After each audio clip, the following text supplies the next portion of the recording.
Good morning. This is a tutorial on the II6 and the IV7. These are the most common inversions of these two chords.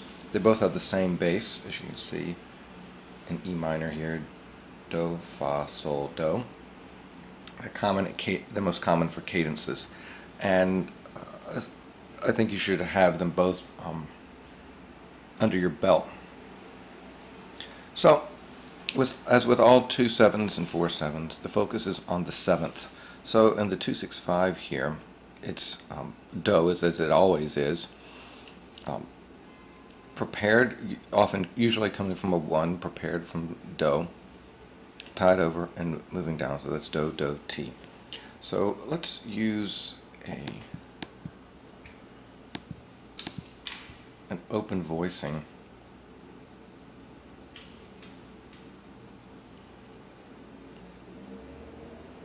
for the soprano. So Do, Do, Ti, Do.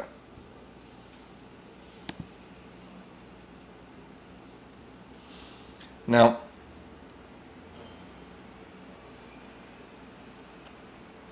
then for the alto, open the alto here.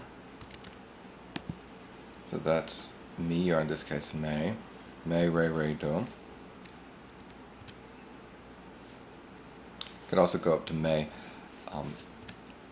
The resolution to 1 it can vary.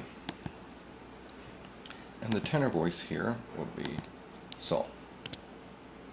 So Sol, in this case, Le,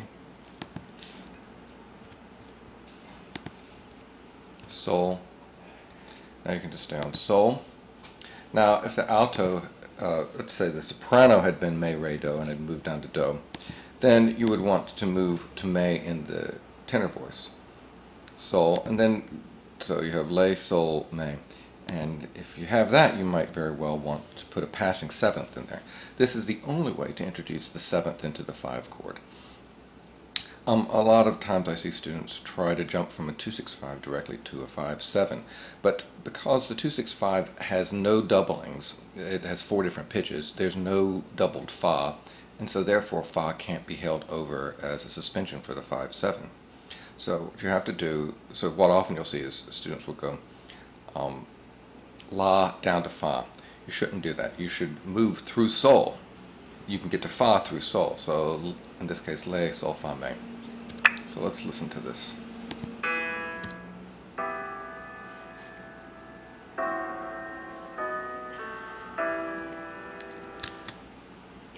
So that's not the only way to do it, but if you want to have the 7th, that is the only way to do it. Alright, let's go to the 4/7 here. Let's stick with the same voicing at the beginning. Now again, so the 7th, again, always focus on the 7th. It's, in this case, Mi, or in the minor, Me. So that's the alto voice. So, Me, Re, and again, you can go Me, Re, Do, or Me, Re, Me. Doesn't matter. What really matters for us right now is how we move from 1 to 4/7 to 5. So very similar, but some crucial differences. So the soprano, Do, Do, Ti, as in with all four chords moving to 5, you have to have that voice leading.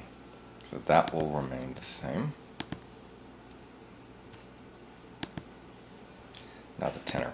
Now if I put the tenor the same as I had for the II6, it looks fine, except here, the Le up to Me, going down to Sol to Re. It's parallel fifths, and it's going to be parallel fifths every time. You have to avoid this. There's only one way to avoid it, and that is to move from Le to Re. You can't go Le to Ti because you can't double the leading tone. Le to Sol will produce parallel fifths every time. You must go Le up to Re.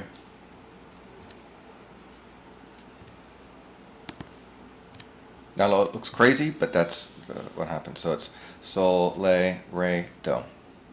Now you actually, in this case, you could have dropped an octave down and moved down, in which case you'd be doubling the alto voice at the octave, in which case the alto would need to move down, the tenor would move up.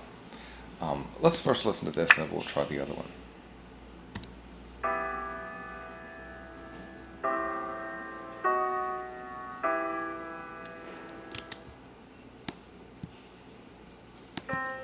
So I could drop the tenor down like that, and now in which case the tenor would have to move up, the alto would have to move down to avoid the spacing problems, because you cannot have more than an octave between the alto and tenor. Let's just play those two. Now in both cases, the tenor's leap, whether it was up and then back down by step, or down and then back up by step, is balanced. So you do get that benefit. This is the one case where you have to have an unusual leap in an inner voice. Were this a different voicing,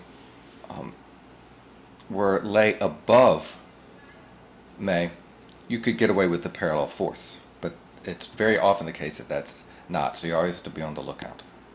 Okay.